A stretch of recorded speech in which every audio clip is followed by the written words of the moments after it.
Well, from the very beginning, my theory is I'll always go where I'm being invited. So if you stop inviting me, it's time for me to do something else. But I think this is a time in history where people are really wanting to know how to do it. So we're seeing great changes in the measurements that we've done, brain scans, HRV measurements, epigenetic changes, immune regulation, telomere lengths. We're seeing great changes in the biology of people's brains and bodies. And the evidence shows us that it's actually possible to do it. And at the same time, we're seeing a lot of great testimony, people telling their stories of healing from leukemia or stage 4 cancer, tumors disappearing, or Parkinson's disease going into remission. We're seeing the evidence and testimony. And I think evidence is the loudest voice right now.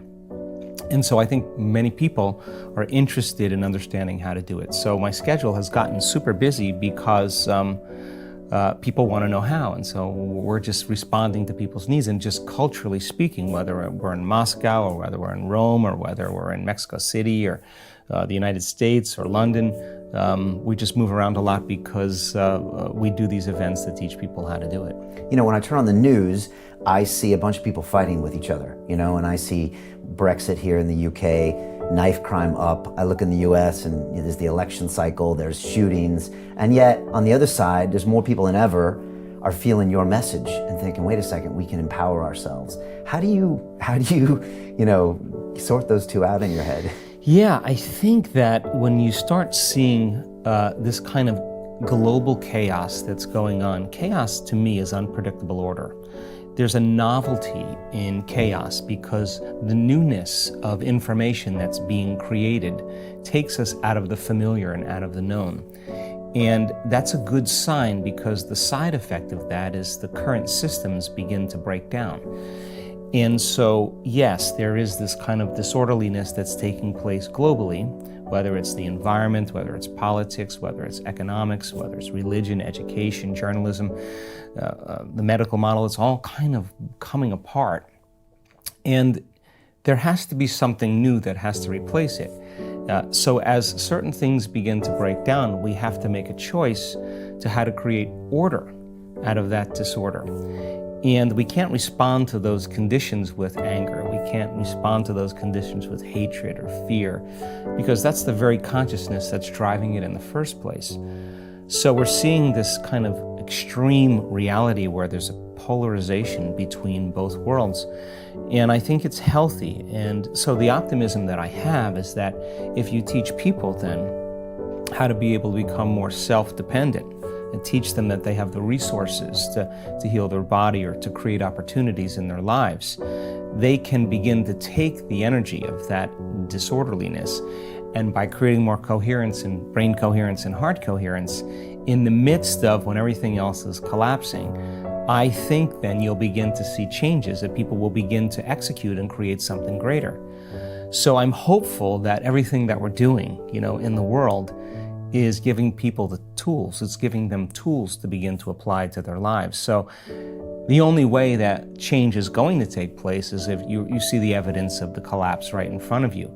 I think the challenge is that people have to wake up. And the question is, how uncomfortable do you have to become before you make up your mind to change something? And I'm not just talking about individuals. I'm talking about the living organism of the species of human beings. And so with information comes knowledge. And when you learn new information, you become aware of what you were unaware of. And awareness is consciousness, and consciousness is commingled with a change in energy.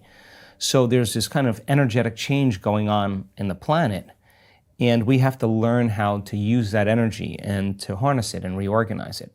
In fact, I believe that that energy is endorsing who you're being.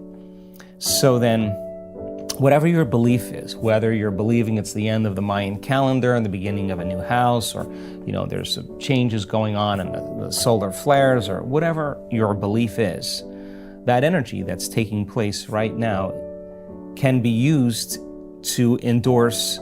If you're fearful, you're going to experience more fear or more anxiety. If you're using that energy and learning how to create order out of it, it's going to endorse some greater outcome for you, whether it's health or wealth or whatever you're after in your life. So the polarity or the extremity that's being created, I think, is necessary for something greater to happen. And as I've said in the past, you don't try to fix this. We just figure out a way to create something better. And when you create something better, everybody leaves this and naturally goes here. It's just antiquated. So we got to get really sharp and see through the illusion of what's taking place. And I just don't want to wait till it gets so uncomfortable that it's too late to begin to act. And that's kind of what drives me more than anything else. Well, because I see a lot of anger out there, and maybe, I don't know how much is real, because you see it on the news and see it on social media and the wars and the tweets and stuff. And sometimes I don't know if that's what's real on the ground or not, but that's not what you're going for. You're trying to get people to create a new reality by not reacting to that anger. Well, it's kind of interesting because I'm not sure I believe anything that I see on television any longer. I'm just not sure that it's actually factual. And I travel around the world, and whatever place or country or city that I'm in, there's a general sense of goodness with people. I think people are wired to care for one another, to take care of one another, to inform one another, to support one another, to heal one another, to give to one another. I think we're wired that way. And I think that if you want to diminish that kind of virtuistic behavior, you create the stress hormones, and you create fear, you create hostility, you create anger, you create pain, you create suffering. And it's those emotions that begin to create separation. Now I don't trust you any longer, because in survival, you have to take care of yourself. In survival, it becomes a very selfish set of chemicals that cause to endorse our ego. So I think that in this current time, we have to be able to rise above those emotional states. And when you do, you're no longer controlled. I think the best way to control people is to control their emotions. And when you can control their emotions, of course, you're going to keep their attention moving from one thing to the next. And while everybody's looking at all of this drama, something else is going on over here. And I'm more interested in looking at that. And so I don't really look at journalism the same way. I don't look at the media the same way, because I don't necessarily believe that I'm getting the whole story. So people are angry about that. And I think the anger is good when it's seen as an energy of disturbance, but that should motivate us to act or to do something about it. And it's that whole analogy of the frog in the boiling water. You just get desensitized, you get more desensitized, you get more desensitized, and at what point do you start burning? At what point do you start realizing it's getting a little too hot? I just think we have to get to that point now. So by creating something for people to utilize, that you're not relying on so many things outside of you to bring you joy, or this kind of subconscious program of being a victim. You say, Brian, why are you so upset today? Well, I'm upset because of this person or this thing. What that really means is that some person or some condition in your environment is controlling the way you're feeling and the way you're thinking. Well, if something is outside of you is controlling the way you feel and the way you think, you're a victim to your environment. And so then there is this dramatic polarity that goes on. When things are going well, you're happy. When things aren't going well, you're sad.